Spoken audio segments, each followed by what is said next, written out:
Hey guys, Bipolar Barbie here, and this is a Symptom Sunday video, part of my new playlist, which I'm uploading videos every day, as well as my morning rants. But today I wanted to talk about a particular symptom, which is like blackouts, sort of like memory loss, which are particularly important when it comes to things like trauma. It's something that I kind of realized yesterday. I have had experience with memory loss, blacked out, I guess, bits of my life. And it really became apparent. I think when you know a lot about diagnoses that I know, you can really see it in other people, particularly borderline personality disorder. I can pick out. And it was funny. I love watching crime shows, and I was watching this crime show, Inside the Mind of a Murderer.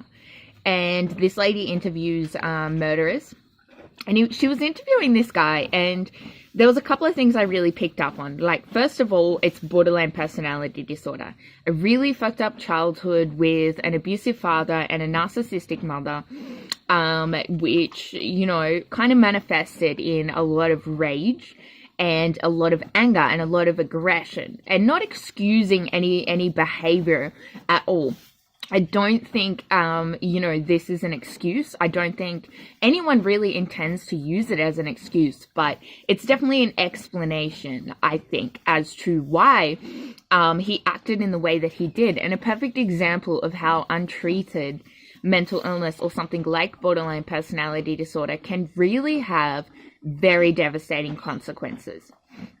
So I was watching this, and the whole interview, I'm just like, alarm bells are going off. I'm like, wow, this is so borderline. It's just incredibly borderline. And one thing that the interviewee, which is like a psychologist in criminal profiling, she didn't understand the aspect of his story where he didn't remember a lot of things that happened, particularly when he was in this state of rage. And I'm sitting there going, I don't understand how you cannot believe this. Like, when a psychiatrist says something to me like, I don't believe that, and I'm kind of like, really? You don't believe that I can have a split personality, like, in a psych ward, but you can believe that someone has a pet unicorn? Like, you know what I mean? I mean, your brain distorts things, and, you know, particularly rage blackouts, they're real, and they're a real thing that happens. I know my first experience with rage blackouts was actually with my mother. She honestly would just go into like these fits of rage that would last for like a week or two at a time. And then, you know, afterwards she'd be like, oh, what's wrong with you guys? Why are you being all like weird towards me? We'd be like, do you even know like what you fucking did? My horse. Hello, say hi, Ollie. So, like, you know, and she's like, she honestly just had no recollection, like no memory of it whatsoever. And still to this day, she has no memory of the things that she did. She somewhat accepts that they are real because of, you know, people telling her that they are real, but she just doesn't remember. She honestly doesn't remember, and she doesn't understand how people can accuse her of these things because she thinks she's never done them.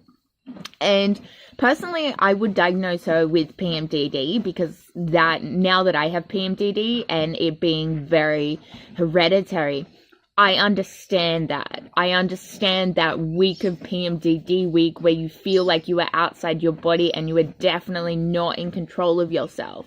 And you are really susceptible to borderline episodes during that period. You are extra sensitive.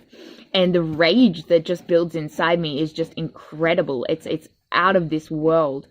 So I get that, and I think I have since experienced that as well. When I know that I'm not in control of myself, instead of acting outwardly, I really shut down because I'm so terrified of becoming my mother, because I know how devastating that can be on someone else. But there are moments in my life, there are borderline moments which get really, really foggy. And there are lots of different reasons for that. I mean, they did an experiment on children where basically they got older brothers and you know, younger siblings to ask them about the day that they went to the theme park. And the kids didn't remember it. So they said, yeah, you know, we went to the theme park. It was really sunny. It was like in April. And, you know, they got the older siblings to feed them a bunch of information. What they found then is when they asked the little kids the question 2 weeks later, they found that the kids suddenly remembered that day that they went to the theme park.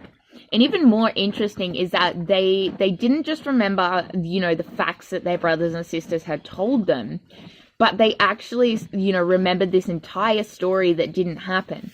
They honestly believed, you know, they went on these rides and they did all of this stuff. And in their mind automatically connected the pieces together. It created this entire experience that they thought was very, very real. And I think particularly where trauma is concerned, people definitely want to block out the details of trauma. Their brain will automatically do it as a coping mechanism to deal with the things that happen, the overwhelming emotion. So I think definitely rage blackouts are really, really real. And there is many different reasons that they can be there, whether it be something like PMDD, which messes with your just body and mind and emotions, or whether it is something very, very trauma related. So I don't understand how she couldn't see how, you know, that would definitely happen. I think a lot of people will accuse someone of, how do you not remember that happening? Or, you know, that's not how it happened. Well, that might be how they have experienced it. It might be honestly how they remember it. So I think that's just really, really important for everyone to keep in mind, that these blackouts, these memory blackouts, are very, very real. And, you know, especially if someone's gone through a lot of trauma in their life. I mean, there are things that people don't want to remember. And it's kind of really hard for me because of the type of memory that I have. You know, it's very photographic. It's very like I'm living in that moment. So it's like every moment of my life is filed away in this filing system in my brain, you know, like a computer folder system. And I just have to open a particular folder, and then I can open like the video file in my brain, which is like that memory, and I can relive that memory with every single detail like it was happening to me. And that is very terrifying. So whether or not I chose to block out some information, sometimes I really just don't have a choice with that. So if you like this video, make sure to give it a thumbs up. Subscribe to my channel if you haven't, because I'm going to be doing a bunch of videos. Symptom Sunday, Stigma Saturday, Fun Fact Friday, Myth Monday, Wisdom Wednesday, maybe like a Trauma Tuesday. I might figure out something else to do on a Thursday, or have a rest day, who knows. And I'll also be doing my morning rants every single day. So definitely stay tuned, follow, check back daily. You're going to get 2 videos at least around this kind of time every day. So yeah, definitely check it out, guys. And let me know your thoughts in the comments below. Have you had experience with rage? Yeah, cool. So I'll see you next vid.